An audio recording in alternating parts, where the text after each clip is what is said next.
The coach lurched sideways. Not the small sway of a rutted track. The whole right wheel dropped into the earth as if the planes had opened a mouth to swallow it. The driver hauled the reins so hard his hat tumbled off. For horses scrambled, hooves churning dirt that should have been hardpan, flinging up clods of blackened clay soil laced with pale root. A passenger woman in the back squealed and clutched her seat. The driver, a sun-darkened man with a thin mustache, swung down and walked a slow circle around the hole, his boots crunching. By the time he raised his hand for the passengers to disembark, the road behind him had sagged another 3 inches. This was not sinkhole country.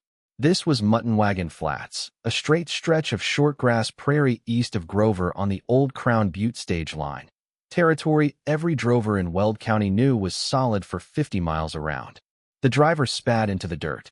The dirt answered him with a hollow sound, the kind of sound a man hears once and never forgets.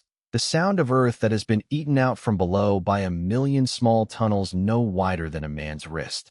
Bo Caldwell was mending fence in the next quarter section when he heard the shouting. 26 years old, half Cherokee on his mother's side, half Irish on his father's, broad across the shoulders but quiet in the face. He set down his mallet. He knew what that hollow answer meant. He had heard it before, 2 winters back, when his sister's husband's cabin dropped 3 feet in a single night, and they found the floor eaten out beneath by burrows that ran deeper than the gravel of the cellar. Bo climbed the fence, crossed his own pasture, and stood on the rise above the stage road. He could see 4 wagons halted. A cluster of passengers had climbed onto the bluff to wait.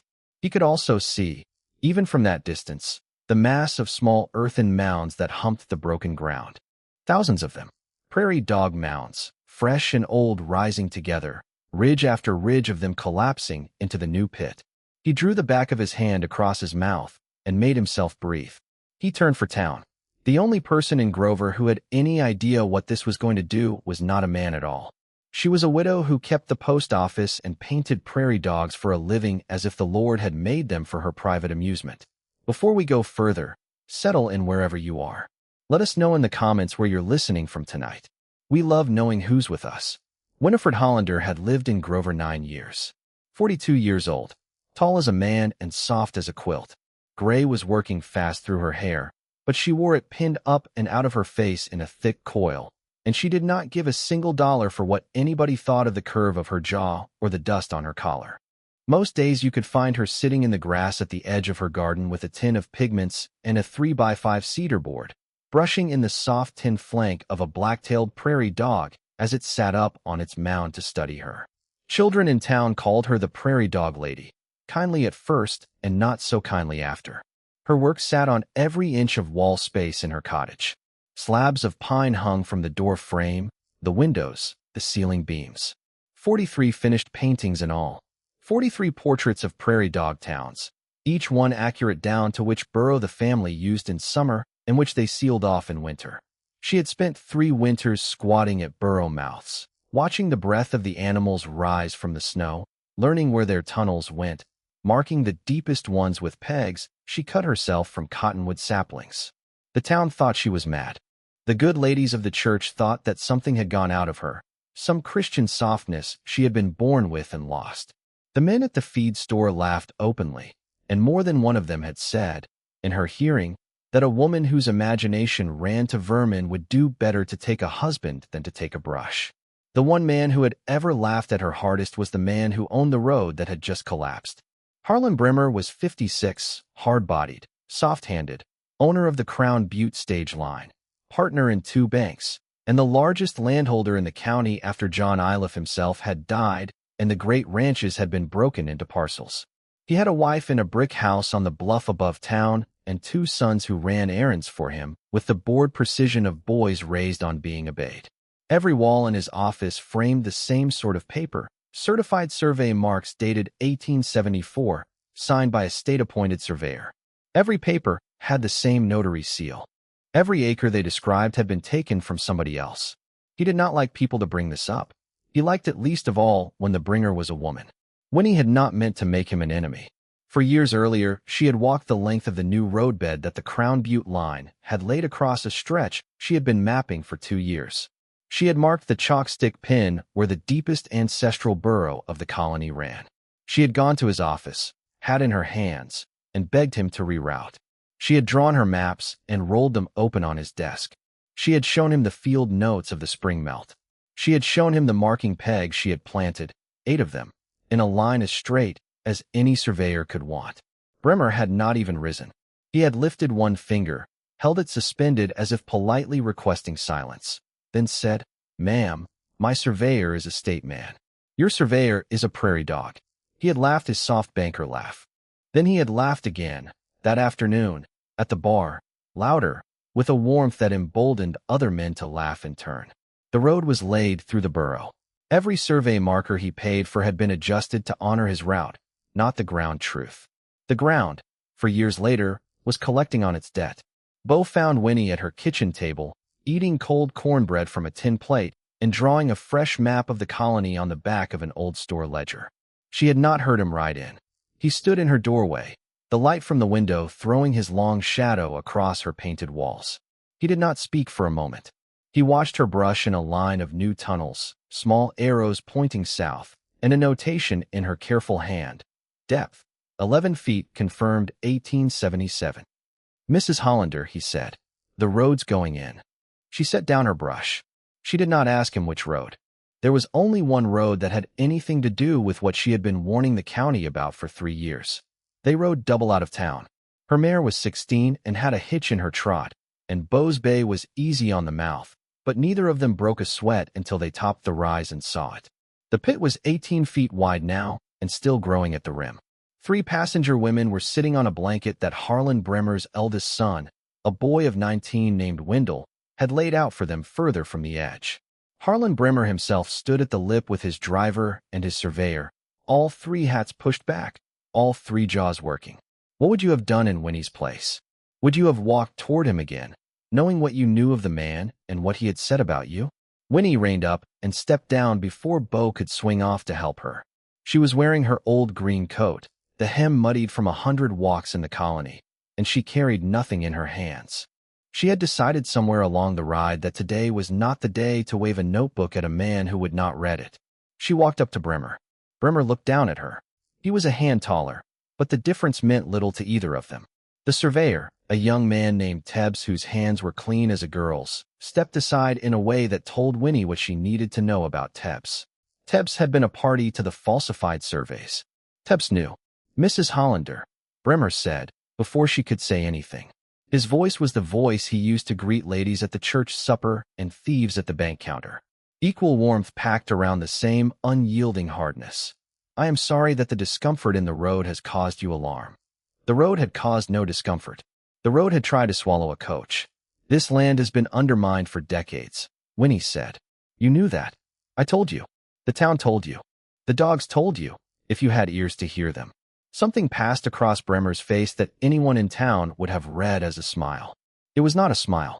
It was a man moving pieces on a board he believed he still owned.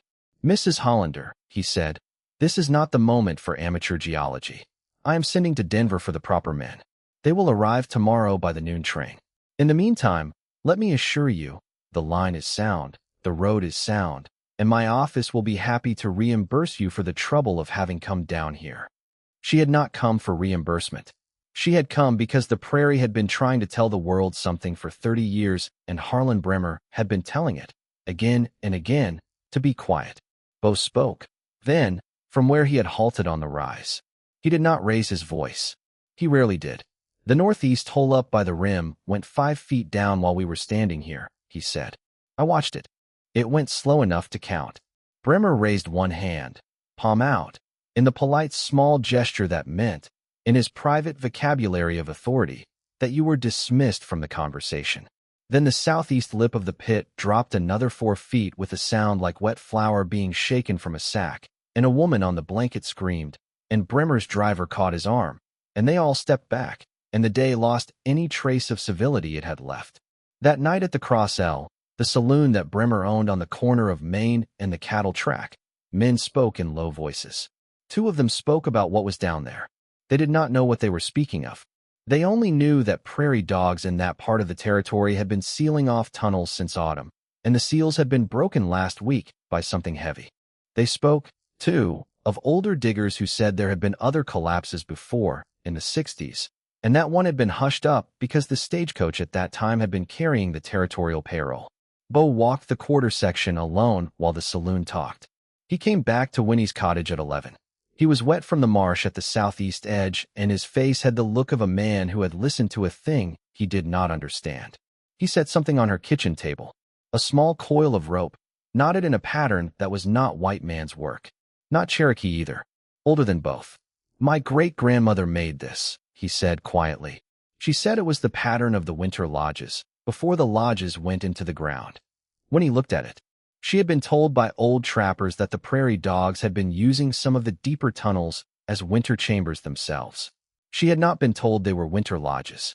The two ideas knocked against each other in her mind, like ringing bells in an empty church. In the morning, the proper men from Denver arrived.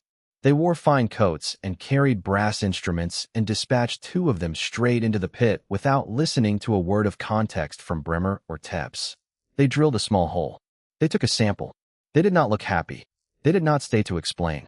By the third day, 16 feet of road lay in the hole, a jagged slab of hardwood and iron buried in dirt. By the fifth day, the Crown Butte line had suspended service and Bremer's driver had begun refusing to hire on for the route.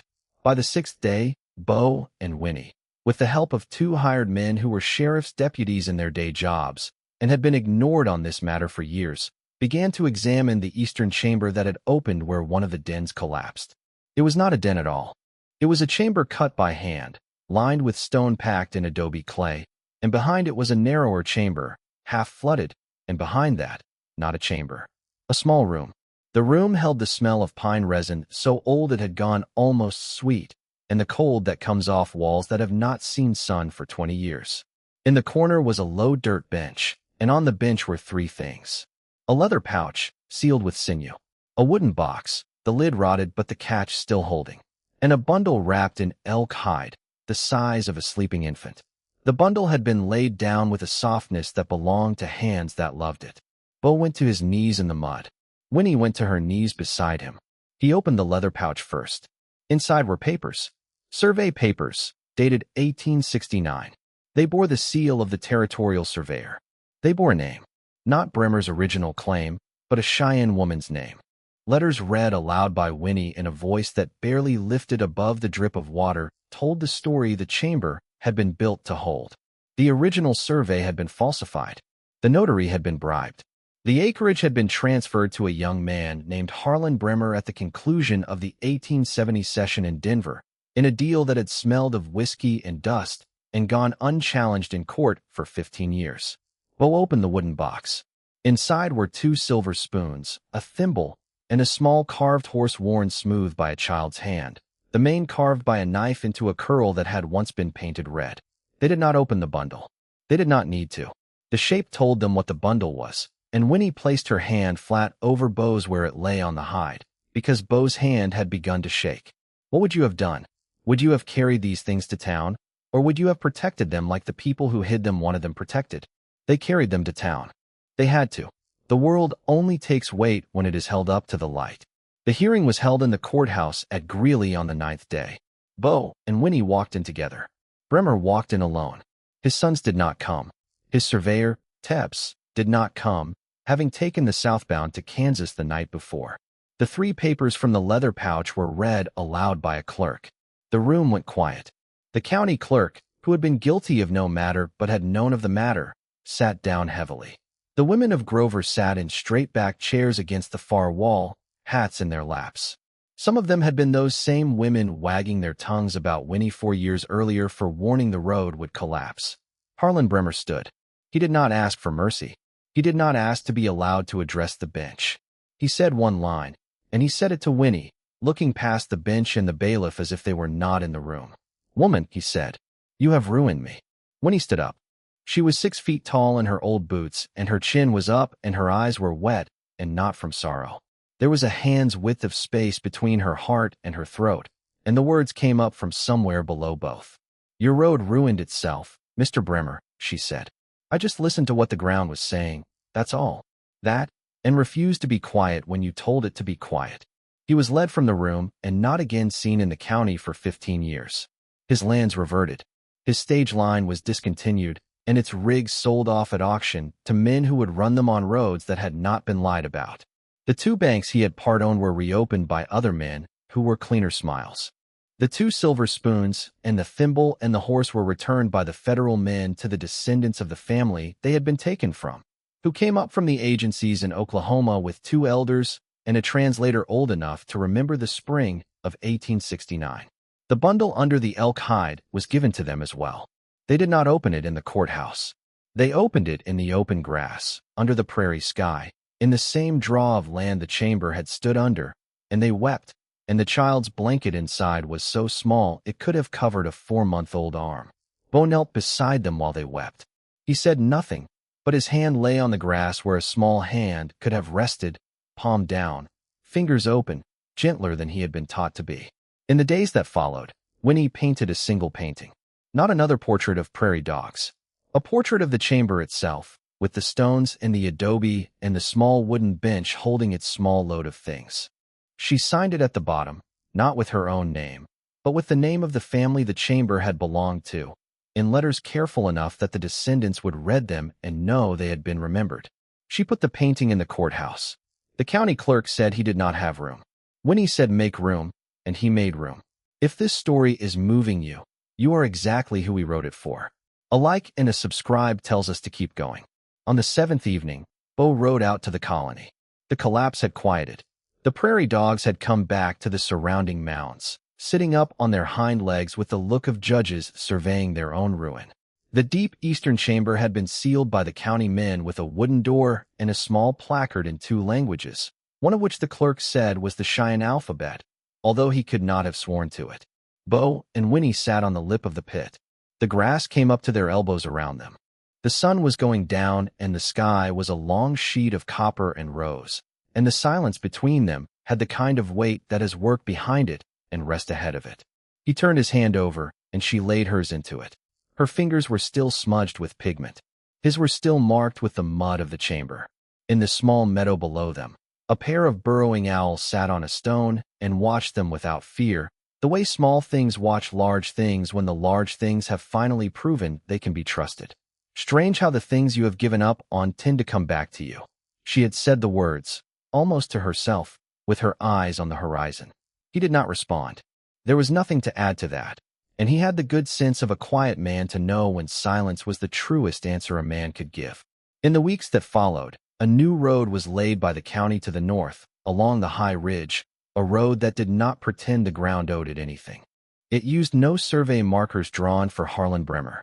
It used Winnie's old chalk stick pin line, the one she had walked in 1874 with her skirts heavy from the dew. The county each spring sent her a small payment for the use of her maps, and she received it in the post office she still kept, and she signed the receipt in a hand that did not tremble. Bo did not leave. He did not need to leave. He had been left by enough, his mother by his father's recklessness, his sister by her husband's foolishness, and he had thought for a long time that leaving first was what kept a man intact. Winnie taught him, without ever saying a word about it, that staying put was sometimes the braver act. He married her in the Presbyterian church in Grover on a Tuesday in October, with nobody in attendance but the minister, 2 witnesses from the post office, and one extraordinarily fat marmot that had taken up residence under the church steps and would not be moved for any wedding or any weather. Winnie wore the green coat. Bo wore a clean collar and a borrowed coat that fit him only in the shoulders and not at all in the elbows. On their 2nd anniversary, they drove out to the pit in the old buckboard. The wooden plaque had been replaced once already, in better lettering, by the new Historical Society. Bo had been elected secretary.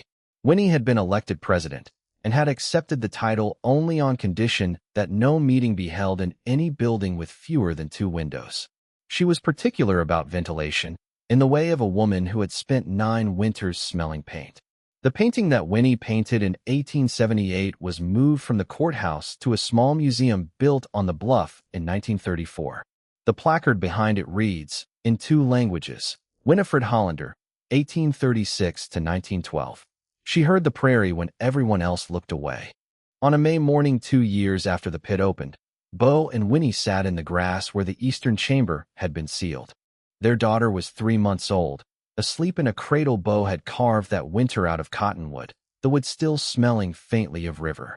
She was a fat, round, brown-haired child who watched prairie dogs with the look of a woman already planning her life's work. A single prairie dog sat up on its mound 3 feet away and studied the baby with the small black eyes of an animal that has nothing to fear from the people sitting beside its home. Winny laughed, low in her chest, and pulled her daughter's blanket an inch higher on her shoulder. Bo kissed the crown of her head, then kissed the crown of his daughter's head, then rested his open hand on the grass beside the cradle, palm up, the way a man rests his hand when he has nothing left to fight and everything left to hold. The sun was up. The prairie was whole. The ground spoke, and at last, there were people who listened. He had walked 3 seasons out of his own life to get to that spot. He figured a man could manage one more quiet afternoon beside the woman he had come to love in the sill of an old road that had finally given up its secrets. Next, we'll tell the story of a woman who walked out of a Sand Creek winter alone at 17, with a small Crockett pistol and a dead man's map, and the old scout who found her crossing a frozen creek 30 miles north of the reservation. She thought she was the only one who had made it out of the canyon. He had spent 20 years looking for anyone who had.